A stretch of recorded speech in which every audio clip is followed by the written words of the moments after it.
আমরা এই বিচার নিশ্চিত না করা পর্যন্ত দুনিয়ার কোন শক্তি নাই আমাদেরকে রাজপথ থেকে উৎখাত করবে। তুর্কে পুঁজি করে যারা ৭১কে আওয়ামী লীগীকরণ করেছে তাদেরকে বিচারের আওতায় আনতে হবে। প্রিয় সহযোদ্ধা, ৭১কে পুঁজি করে যাদের ইজ্জত লুণ্ঠন করা হয়েছে, যাদেরকে ফাঁসিতে ঝুলানো হয়েছে, যেই ফ্যামিলিগুলোকে মানুষের সামনে লজ্জিত করা হয়েছে, সেই ফ্যামিলিগুলোর ইজ্জত ফিরিয়ে দিতে হবে। প্রিয় সহযোদ্ধা, আপনারা দেখেছেন প্রশ্নবিদ্ধ এক বিচারের মধ্য দিয়ে আমাদের দেশের উল্লেখযোগ্য আলেমদেরকে ফাঁসিতে ঝুলিয়ে হত্যা করা হয়েছে। আমরা এই বিচার নিশ্চিত না করা পর্যন্ত দুনিয়ার কোন শক্তি নাই আমাদেরকে রাজপথ থেকে উৎখাত করবে। প্রিয় সহযোদ্ধা, আপনারা জানেন ক্ষমতার লোভে অনেক রাজনৈতিক দল আওয়ামী লীগকে মাফ করে দেওয়ার আলাপ তুলেছে।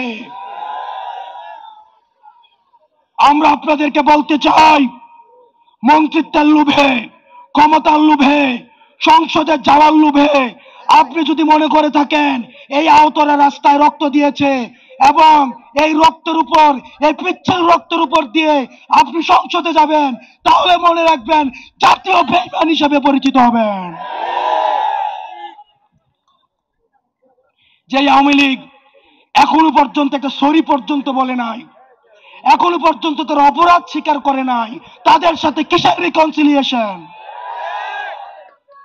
তারা ক্ষমা চাওয়ার আগে, তারা ক্ষমা চাওয়া তো দূরে থাক, তারা এখন হত্যার হুমকি দিচ্ছে বিদেশে বসে।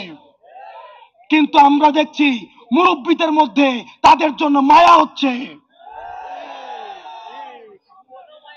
মনে রাখবেন, যারা এই রিকনসিলিয়েশনের আলাপ তুলছেন, আওয়ামী লীগকে নির্বাচনে দেখতে চাচ্ছেন, আপনারা ক্ষমতামুখী, আর আমরা আহত এবং যারা জীবন্ত শহীদ আমরা হচ্ছে জনতামুখী। যতদিন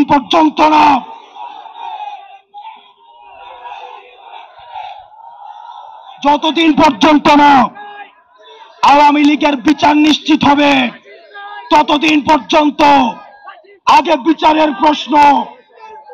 আমি মুরব্বীদেরকে বলতে চাই, যারা বিশেষজ্ঞ রাজনীতিবিদ আছেন, যারা রাজনীতি করছেন, আপনারা ক্ষমতায় যাবেন, গণতন্ত্র প্রতিষ্ঠিত হবে, ভোটাধিকার প্রতিষ্ঠিত হবে, এগুলোর জন্য আমরা আন্দোলন করেছি। কিন্তু আওয়ামী লীগের বিচার নিশ্চিতের পূর্বে তাদেরকে যদি আপনারা রাজনীতির ময়দানে ফিরিয়ে আনতে চান, তাহলে এই আহতদের রক্তের উপরে পাড়া দিয়ে আপনারা তাদেরকে মাঠে আনতে হবে।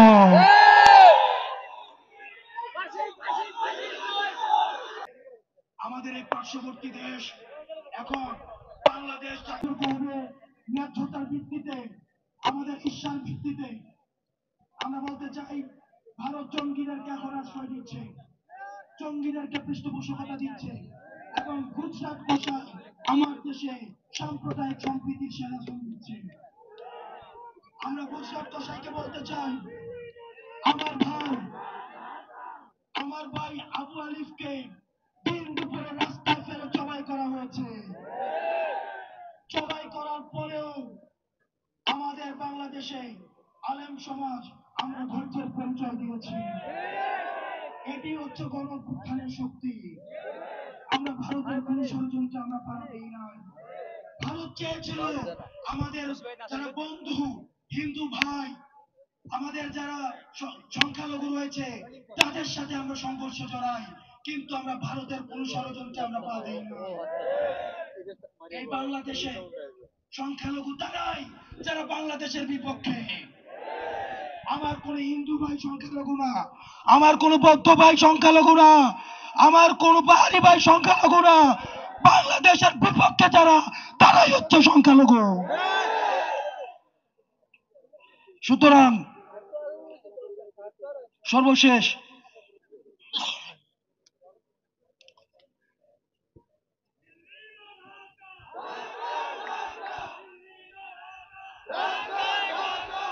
আমরা স্পষ্ট করে বলতে চাই, আসাদুজ্জামান খান কামালকে যখন পুলিশ দেখাচ্ছে, এই ছেলেগুলাকে একটা বুলেট মারা হয় আর 10টা দাঁড়িয়ে যায়।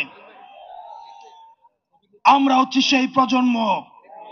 আপনারা যদি মনে করে থাকেন যারা হচ্ছে সমঝোতার রাজনীতিতে বিশ্বাস করেন, যারা চাচ্ছেন ব্যাকডোর দিয়ে সমঝোতা করবেন, মামলা বাণিজ্যের মধ্য দিয়ে সমঝোতা করবেন, মনে রাখবেন এই প্রশস্ত বুকের উপর দিয়ে তাহলে আবার বুলেট যেতে হবে। আর কোনো বাংলাদেশে সমঝোতার রাজনীতি নয়, আর কোনো গুম নয়, আর কোনো হত্যা নয়, আর কোনো ফ্যাসিবাদের উত্থান নয়। যেখানে ফ্যাসিবাদের উত্থান হবে সেখানেই আমরা একসাথে লড়ব।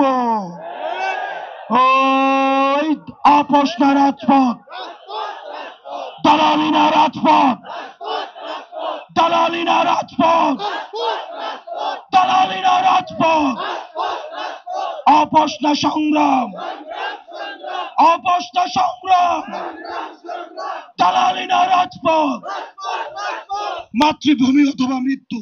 আসসালামু আলাইকুম ওয়া রাহমাতুল্লাহ।